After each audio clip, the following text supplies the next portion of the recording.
So we just got the brand new Monster Hunter Wilds showcase for Title Update 1 releasing Friday, April the 4th. There is a lot of information to unpack, but also a lot of conversation topics, and quite a few questions we can also ask. So first things first, let's talk about Mizu Sune. Quite a few people were unhappy with Mizu's return to the game, A, because it was just in Monster Hunter Rise, the latest game in the franchise prior to Wilds, but also I think a lot of people were upset that a title update monster spot was being taken by a regular monster and not something cool like a variant or a subspecies. However, in the showcase we got today, they confirmed a couple things. One major factor being this new moveset we see from Mizu takes a lot of ideas from the previous subspecies or variant monsters, such as Violet Mizusune from Monster Hunter Rise Sunbreak. You can see it igniting the bubbles with fire, which most likely gives them some sort of blast property, or at the very least they'll do fire damage on top. This is actually such a good thing. What this means is any other monster added in future title updates, which we'll get onto later on, won't have the same vanilla moveset we're all used to. So even though we just fought Mizusune in Monster Hunter Rise, this should become a different challenge. Naturally, this should also add another level of difficulty on top of Mizusune. As mentioned, that was yet another concern from the playbase when Mizusune was originally announced. Majority of players who were coming into Monster Hunter Wilds know Mizusune like the back of their hands, and once you learn Mizu, it becomes a pretty easy monster. But with this extra layer of spice, hopefully, and I use the word hopefully, should feed a lot of players' appetites. But speaking of challenging monsters, of course one of the big things announced was Arc-Tempered Raidao. I did guess this in a previous video, so I'd like to take some credit for that, but this was also a pretty easy thing to guess. And let's be honest, most of us expected this was going to happen. So if you didn't know, Arc-Tempered is essentially like how a tempered monster has more HP and hits harder, but it's scaled even further up. They also have a couple of additional moves, or additional effects or properties that attach to their attacks. In the gameplay footage showcase, we can see Raidao has extra AoE effects on top of its moves. So normally, when you'd be able to foresight its big lightning blast, now you can't because there's an extra wave of lightning that comes after the fact. Raidao, however, was in the Monster Hunter Wilds beta, both of them, and with it being a pretty popular monster in the current roster, I think a lot of players know him pretty well already.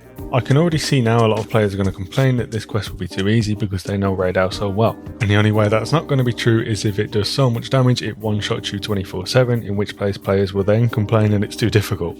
It's sort of why I'm not a huge fan of the Arc-Tempered system in general. I spoke on this in Monster Hunter World. I personally think it's quite an artificial way of adding difficulty, but there's not too many other solutions on top of this. They're already adding complexity to Raidao's moveset, which should help in making it a more interesting and unique fight from base Raidao, other than just scaled up stats.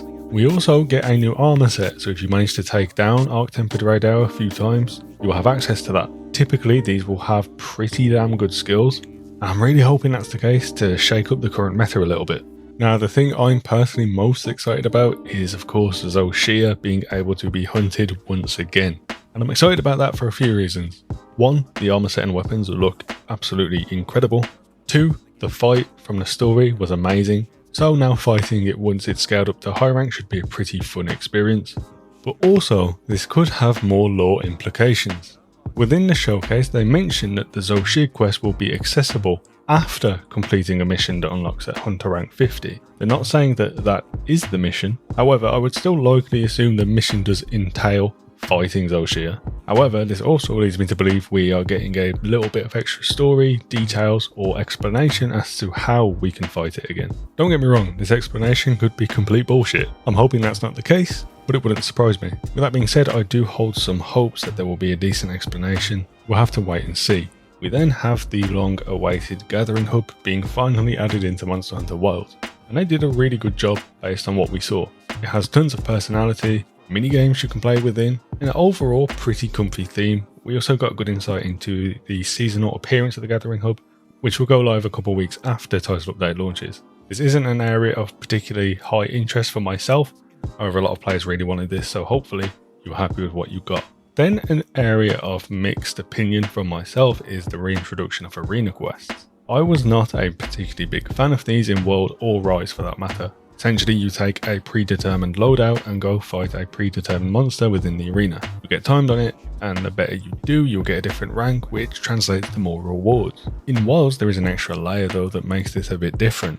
Competing for a good time against other players around the world will reward you with special pendants. Effectively, these are just the big flex items for showing that you're a good player. They didn't specify any particular threshold for how to unlock these or what percentage of players you need to be within to unlock them, but I know I will be grinding for them, at least for the initial kind of run. Let me know what you think about Arena Quest in the comment section down below. Ultimately, I think it's better to have than not have. It's just something different we can do. I think I personally just prefer to use my own loadouts. There were some additional details revealed, including cosmetics and paid DLC items, which I'm not going to get into, as well as a collaboration event quest being teased, which should be pretty exciting. But last but not least, the main thing everyone should be excited about is the reveal of Lagiacrus.